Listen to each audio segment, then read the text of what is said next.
and this time I'll be doing Series 7 of the DC Universe Classics, Booster Gold. Now, Booster Gold, his real name is Michael John Carter, and he first appears in Booster Gold #1 in 1986, so he's a fairly new character. He is born in the Gotham City of the 25th century, and his father was a habitual gambler who left his mother and him and his twin sister Michelle. Now, fortunately, he was as he grew older, he was a talented athlete, so he got a scholarship, a football scholarship, as a quarterback. Now, at this point, his father comes back into his life and convinces him to bet on his own team, or I should say his own games that he plays in, and to throw them to make money. And he does this. He is exposed, and his promising career is ruined. He has to take a job as a night watchman. And he takes a job as a night watchman at the Space Museum in Metropolis, where they have a display on heroes. They have all sorts of different gadgets and stuff on display. And so he, after reading all about the heroes in this display, he decides that he's going to go back in time and become a hero. So he steals a bunch of these devices, which still function. Go figure why a museum would have functioning super weapons on there, let alone a working time machine. So he goes back in time, and the robot Sentry security robot goes back in time with him. When he goes back, he says, I'm going to be a hero, but I also want to be rich. So he creates this company to market himself as a hero and spokesperson for lots of different companies. He really does make a splash on the scene when he saves the president from an assassination attempt. Becomes an instant success, joins the Justice League. His sister also comes back in time and joins him as the superhero Goldstar. It's in the JLA that he meets Blue Beetle and becomes fast friends, and they have lots of in the Giffen DeMatteis run of JLI. They become a comedy duo, basically. When the Justice League tries to stop Doomsday, he plays a pretty important part in that. But otherwise, he's kind of relegated to, again, the sidelines as basically a joke.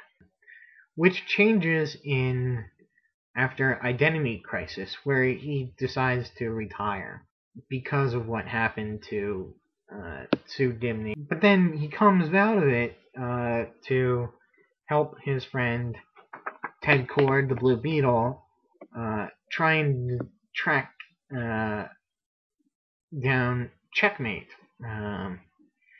And he does this also because his Skids has been dismantled, and they are somehow using the technology in Skids for nefarious purposes. He's put in the hospital, so he is unable to help Ted Kord when he confronts Max Lord, who then kills him. He gets disappointed and says it's time to go home, and you think that he goes back to his home time period. Well, then he returns with a much more, I say, altruistic sort of attitude, and actually assembles the team to lead the final assault on Brother Eye. He becomes a big part of 52, trying to fix time, and with Rip Hunter, and out of 52 he gets his own series. Once again, he's really a great hero, but has to portray himself as this egotistical jerk who's a little bit of a ne'er-do-well, and that's the perception of keep that perception of him in public, when he has much more altruistic motives than most people would think. So let's get into his powers. His powers are all technological based. He's got a power suit which gives him strength and provides some defense. He's got these wrist blasters that give him force blasts. He's got a force field belt from the Legion, developed from the Legion, that's incorporated into the suit, so he can have a force field around him, and he has flight from the Legion ring that he had stolen from that museum. All of this is stolen from that museum. Let's get into the figure. Now, there are two versions of this. There's the more modern tape, which does not have this collar, and the sort of classic first appearance kind of which this one is. Of course, the great collar, and he comes with Skeets, and Skeets just plugs right into his back, and you can unplug him and have him standing alone. It really is nice with the nice sculpting with the goggles, the clear goggles, and his hair. Nice paint job with the gold paint, which when things are painted gold, it can kind of come out looking funky, but this looks really nice. They got that real metallic look to it. I showed you the Legion ring, which is, you can, I don't know if you can kind of make out the Legion symbol on there, but that was a nice touch. And of course you have Skeets, which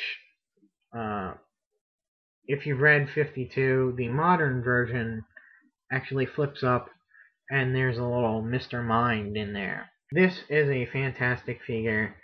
I highly recommend it, and it goes great with the next figure I'm going to review, which is Blue Beetle. So until then,